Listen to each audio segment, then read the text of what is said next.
Your feed is drowning in garbage, and the channels you actually trust keep vanishing into it.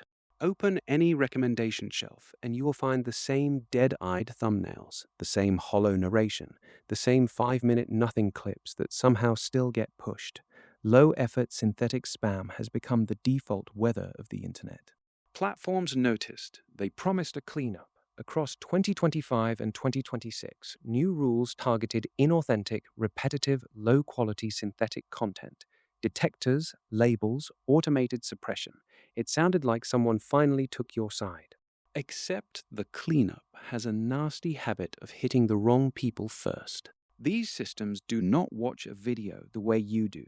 They hunt statistical patterns, visual style consistency, structural repetition, metadata signatures. Anything that looks too clean, too steady, too much like factory output gets scored as suspect. Here is the ugly loop underneath. Generators trained hard on popular, polished animation styles and distinct formats, so the synthetic copies end up looking a lot like the human originals that inspired them in the first time. The classifier cannot weigh manual effort. It cannot read semantic care or years of craft. It only knows this arrangement of shapes and cuts matches a signature it was told to suppress. Effort is invisible, style becomes evidence. So the original starts looking like a cheap copy of itself. That is not a thought experiment. On July 31st, 2026, one of the most carefully hand-animated educational channels on the platform found out exactly how that loop ends. Kurzgesagt's hand-animated Superpredators got flagged as AI slop. The video had above-average click-through rates and long watch times. None of that saved it. Algorithmic reach collapsed anyway. Superpredators became the channel's worst-performing upload since 2013. 13 years of craft, treated like disposable spam. They contacted YouTube directly. Staff acknowledged the automated classification was a mistake.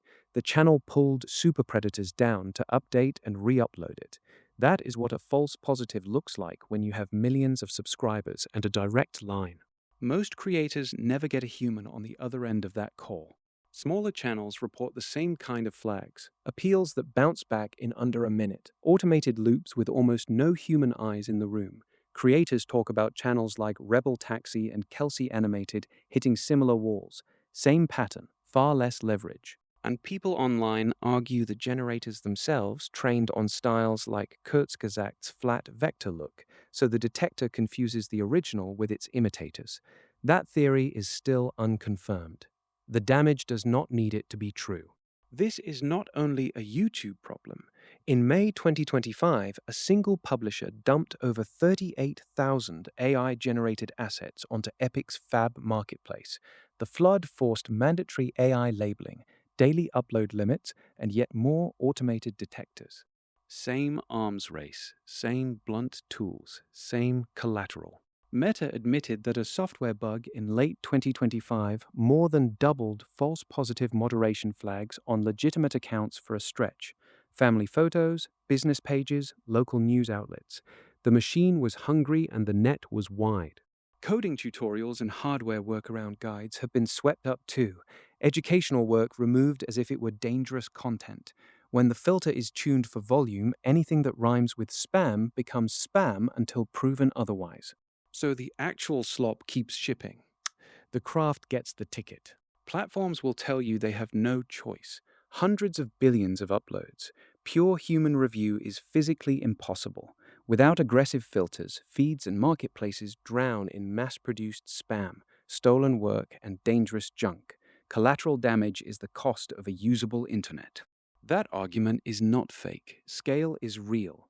But notice what the system actually optimizes for. Cheap detection at planetary volume, not careful distinction. When the job is suppress the pattern, the people who spent years inventing the pattern become the easiest false positives in the room. YouTube still allows AI-assisted tools and disclosed AI content when authenticity rules are followed. This is not a total ban on machines. It is a war on signatures the algorithm cannot unpack, fought with a hammer because the flood was invited first. And we still do not know how often this quietly happens. Nobody published a clean platform-wide error rate for these anti-slop filters. We do not know if Superpredators recovered normal reach after the re-upload. We do not know how many quieter channels just ate the suppression and moved on without a public fight. Remember who built the flood. Engagement farming rewards volume. Monetization bait rewards whatever keeps a thumb moving. Low-cost AI uploads made industrial spam economically rational. Platforms invited the sludge, then shipped a vacuum that cannot tell sludge from craft. You feel it on two fronts at once. Your recommendations fill with empty synthetic filler. Then the careful human work you came for quietly stops showing up. Nobody in that loop is optimizing for you. Not the spam farms, not the detector. That is not moderation. That is self-inflicted friendly fire, dressed up as product safety. A hand-animated education video with strong watch time can still get treated like disposable spam because a pattern matcher saw a style it was trained to fear. The actual slop channels keep shipping tomorrow morning. The original pays the tax tonight. So, when Super Predators disappears from your feed, who exactly is the filter protecting?